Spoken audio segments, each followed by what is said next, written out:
Hi, welcome to LNA Does Audio Stuff Mixing course. This course is 15 lessons long, and in these 15 lessons you will learn to mix a whole track from start to end, using only Ableton Live's own stock devices. What you will learn is a mixing workflow that works for any type of genre and any type of song, the key concepts of mixing, awesome techniques and ways to apply the Ableton Live stock devices into your mix, as well as some fun tips and tricks. While watching this course, you can actually practice and do exactly what I'm doing in the videos using a song that I have created just for this course. You can download the stems and Ableton Live practice session from the link down below. No previous mixing experience needed. I will explain everything to you and you can get started with your mixing. Please remember to subscribe to this channel and hit the bell icon so that you will be notified every single time I post a new video for this course. Let's get started with mixing. Okay, so this episode is about how to prepare your mixing session. In Ableton Live, there's some stuff that you need to be aware of before you start your mixing. So this episode is all about that. Also, thank you so much for our official sponsor, Distrokid. Distrokid is a distribution company that you can go to after you have finished your mixes. So in the end of this video, I'm showing some of my favorite features from Distrokid that helped me with my release when I was wanting to really promote my song before and after the distribution. So let's get into this tutorial now. Okay, so now we're gonna prepare our session for mixing. So what I have here is all the stems for this, plus there's the non-mixed version of the song. It's just there for reference if you want that later. So the first thing we need to do is preferences. So first we're going to have a look at, okay, there's information here in the stems. It says 100 BPM, 444, 100 Hertz. So what we need to do is just make sure that the tempo is correct. Then we're going to go to our preferences and we're going to make sure that the sample rate is 44, 100 as it says here. Okay, so we have the sample rate selected. After this, we're going to make sure that our buffer size is correct. So we're going to be mixing. We're going to use a lot of CPU. We want the buffer size really high up. The next thing we're going to need to go is record, warp, and launch. So that is important just because when we are bringing in long tracks, we don't want them to be warped because then it becomes a mess and then you need to sort it out. So actually just making sure that the auto warp long samples is off, it's gonna save you so much time. Like, you don't need to play around with anything, so that is fine. Let's keep that off like that. Okay, so why it's important to also have the BPM correct is because later when we are doing automation in episode 13, then you need to know that the grid value is matching the song. First things first, I'm gonna delete every other track, just leave one audio track into the session. Next, I'm gonna go and select all the stems and I'm just gonna deselect that mixed one. And I'm gonna hold down Command or Control, grab all of them, and I'm gonna bring them in. So if you don't hold down Command, what happens is that they're all gonna go on one channel and they're gonna be one by one, like in a row. So you need to hold down Command, then release, still hold down Command, and now release the command. Okay, that's really important so that you get them all tidy and neatly like this. So now they're all matching, they're all the same length, the stems are working. Making sure that they're arranged properly and color coded and grouped properly is so important. We're gonna actually start by making sure that all the similar type of tracks are next to each other. So example, I want the drums on the top here. So I'm gonna pick the kick, hi-hat, snare. I think those are the only ones, so I think we just have 3. I'm gonna select all of them by holding down Shift, and I'm gonna color them. If you always color them, by the way, I'm just highlighting these ones as well, and then selecting blue. What more mixing you do is that you always color them with the same color. That's a pro tip. The better organized you are with the whole session, the faster workflow becomes, the faster you can actually get mixing things. So now if you always keep everything the same color, you find with your eyes the drums faster. oh, I need to change something in the drums. So you just quickly go to the blue, you know? That's how our brains work as a humans. So then I'm going to go, okay, we have bass, which is also like a low end thing. So I'm going to color that like a different blue. So slightly different, but still blue. Okay, so then we have chords, guitar, pad, and synth hits.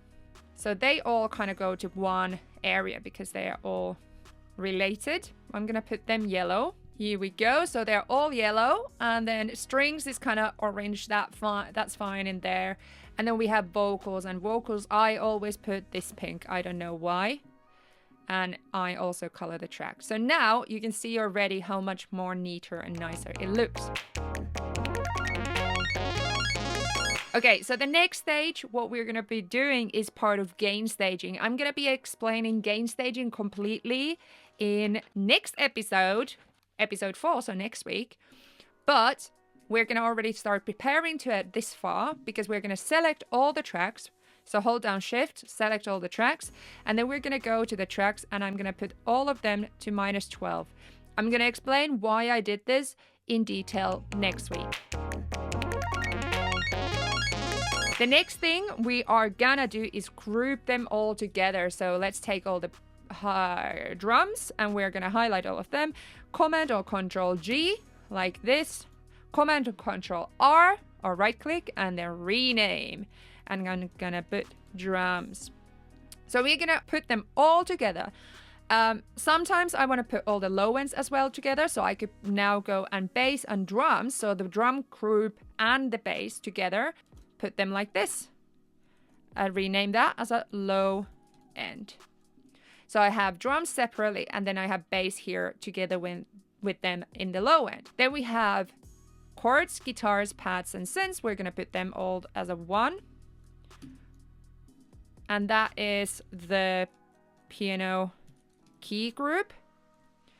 And then we also have strings, so I could also put them here as a 1 group and call that mid. So now I have low end and mid, and guess what? We all have the vocals here as well. But also what I just noticed is that I need to rearrange them. So I want the vocal 1 first, then I want vocal 2 second, and vocal 3 then third, and then I want vocal 1 end and vocal 1 2 after it. So you can see that all the end bits are here and then everything else is here, just so that I can visualize and keep it organized a little bit better. Don't overlook the organization. Honestly, it will save you so much time. So vocals. And now look at this. How much tidier is this? We only have 3 groups in front of us. So then we can open them up and go and check things out. What I also want to just say in this point is that the workflow in this course is going to be going so, which I will be reminding you many times, is that we will first mix everything inside of the groups so all the vocals fit together. Then I'm going to make sure that all the pianos and keys fit together. Then I make sure that all the mids fit together all as a 1 group. And then I'm going to make sure all the drums work together. Okay, I mix all of them together. And then I make sure that all the low ends work together. So I do everything separately first. And then in the end, I make sure that the low end, mid, and vocals fit together. So that is like going in everything as separate groups. And then that's why we also put them in groups so that we can compartmentalize, compare this word. I don't know what that is. So that is also why we're grouping things, a workflow for us, so we don't get confused. There's a couple more things we need to do before we start actually mixing everything. We're for a master channel. I want to just add a dynamics. We're going to go here and add a limiter. It will just prevent the fact that nothing will go past 0. Also saving our ears, just in case. And then we have one more thing to do to prepare before we start mixing, is we need to go to the vocals and we need to tidy them up. So on purpose, I've given you a session that's not been prepared, anything. So this is something that we see a little bit less nowadays because people use a lot of samples. But if you do recordings, any type of recordings, then you need to tidy them up before you start mixing them. So what I mean with tidy up is all the breaths, all the cracks. It depends on the mix, but sometimes you want to leave them there if it's a very dynamic, very natural, very organic thing, a sounding mix, but sometimes we just want to take them away. So example, what I mean is example here, I can go to this track. Will you tell me if you need me? There's a lot of breaths and like clicks and stuff. So what we will do is we're going to either, there's a lazy way of doing it, is adding a gate. So you can gate everything away by putting the threshold so that you can only hear the vocals. If you need me. And so on. So you can either do that, or I would recommend just doing it manually. So we're going to go through every single one. And some people might be like, oh my God, that's so much work. But yes, mixing is actually quite a lot of work. It takes a lot of hours just to like making sure everything's perfect. So one good way is just making sure that you cut all the breaths. If you want them away, you might not want like this. So make sure that the backing vocals and the main vocals really fit together.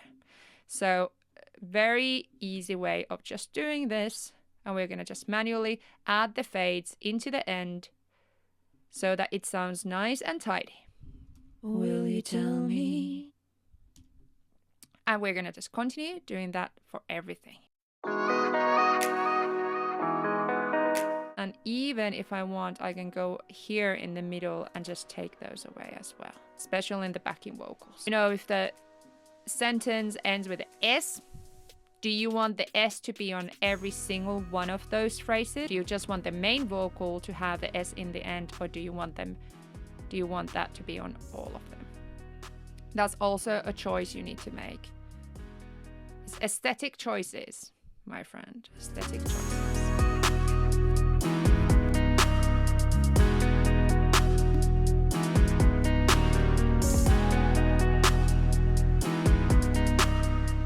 Quite meditative.